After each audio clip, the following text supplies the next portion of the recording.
আপনাকে কি করে ভালো না বাসি ইয়া রাসূলুল্লাহ।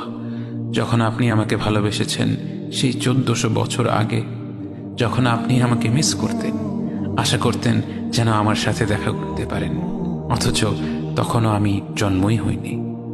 সেদিন সাহাবীরা আপনার চোখে পানি দেখে বলল, ইয়া রাসূলুল্লাহ, আপনি কাঁদছেন কেন? আপনি বললেন, আমার ভাইদের খুব দেখতে ইচ্ছা করছে। সাহাবীরা বললেন, আমরা কি আপনার ভাই নই ইয়া রাসূলুল্লাহ?